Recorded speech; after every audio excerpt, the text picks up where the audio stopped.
لیکن بعض چیزیں ایسی ہیں کہ جن کی طرف ہماری توجہ ہی نہیں ہے، اس کو ہم ناجائز اور حرام سمجھتے ہی نہیں، اور اس میں اچھے خاصے دیندار، نماز پڑھنے والے، تہجد گزار، صف اول کے پابند وہ لوگ بھی داخل ہیں کہ اس پہلو کی طرف ان کی نگاہ ہی نہیں جاتی کہ ہم کس طرح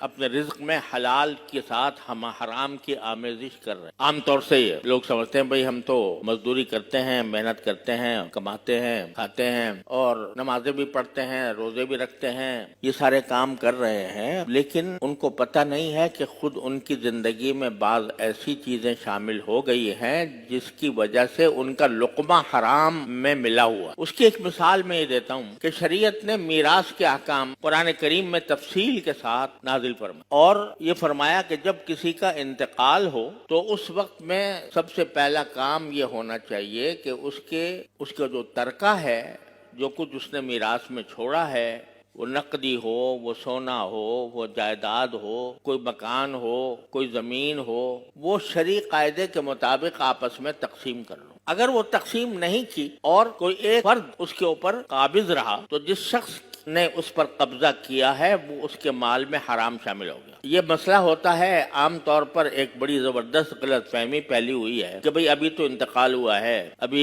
ایک دم سے ہم حصے بکرے کرنا شروع کر دیں، بٹوارہ کرنے لگیں، یہ ہمیں اچھا نہیں لگتا کہ ابھی تو دنیا سے جانے والے کا کفن بھی میلا نہیں ہوا اور ابھی ہم اس کی جائیداد کا بٹوارہ شروع کر دیں۔ اس کو بہت برا سمجھا جاتا، معیوب سمجھا جاتا۔ حالانکہ شریعت کا حکم یہ ہے کہ جلد از جلد اس کی میراث کو تقسیم کرو، جس کا جو حصہ بنتا ہے اس کو وہ حصہ دو۔ اب مرتے ہی، انتقال ہوتے ہی اس کے تمام املاک وہ اس کے وارثوں کا حق، اب اس کی ملکیت نہیں رہی، وارث اس کے مالک۔ اب اگر اس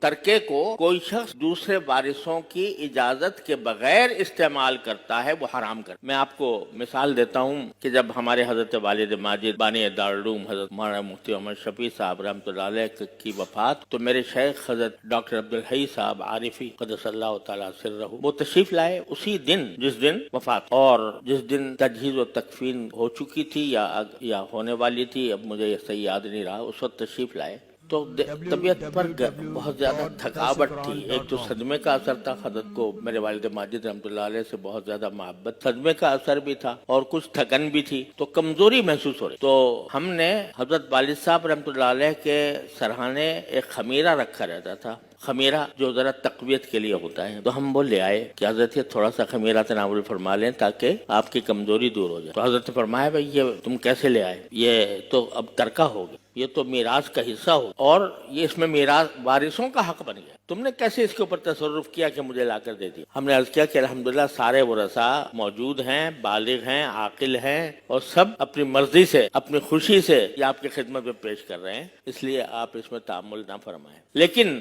انہوں نے توجہ یہ دلائی کہ انتقال ہونے کے بعد سب سے پہلی فکر یہ ہونی چاہیے کہ جو اس کا ترکہ ہے اس ترکے میں کوئی غیر وارث کا تصرف نہ ہو۔ تو یہ شریعت کا حکم ہے، اور ہوتا یہ ہے کہ شروع میں تو کہتے ہیں بھائی ابھی تو ہم آپس میں بھائی ہیں، بہن بھائی ہیں، کیا لینا دینا، کیا تقسیم، کیا بٹوارہ، ہم تو بھائیوں کی طرح رہتے ہیں۔ جب ذرا وقت گزر جاتا ہے تو پھر اسی سے لڑائیاں اور جھگڑے کھڑے ہوتے ہیں۔ تو شریعت کا حکم یہ ہے کہ جلد از جلد ترکے کو تقسیم کرو جس طرح ممکن ہو۔ اب اگر ایک آدمی بڑا بھائی ہے، مثلا وہ ایک کاروبار اس کے والد چھوڑ کر گیا ہے، تو انتقال کے بعد بڑا بھائی تصرف کرتا ہے اس میں، کاروبار کو وہ سنبھالتا ہے، تو کاروبار کو سنبھالنے کے اندر اس کو یہ رکھنا چاہیے کہ آج کے دن سے یہ جو میں کاروبار کر رہا ہوں اس میں سارے میرے بہن بھائی یا جو وارث ہیں وہ سب شریک ہیں۔ اس کے حساب سے اس کو یہ کرنا چاہیے کہ بھئی چونکہ ہم شریک ہیں، یا تو ہم فوراً اپنے حصے الگ کر لیں، یا اگر کاروبار آگے جاری رکھنا ہے تو تمام ورثاء سے اجازت لے کر اور کوئی معاملہ طے کر کے کہ اس کاروبار کو جب چلایا جائے گا تو اس میں نفع آ جائے گا تو وہ کس طرح تقسیم ہو، یہ کرنا لازمی ہے، ضروری ہے۔ اگر وہ شخص اس کاروبار پر اس نے قبضہ کر لیا یا وہ کاروبار چلاتا رہا، دوسرے وارثوں سے کچھ پوچھا نہیں، دوسرے وارثوں کی کوئی مرضی نہیں لی، تو اس کے کھانے میں حرام شامل ہو گیا۔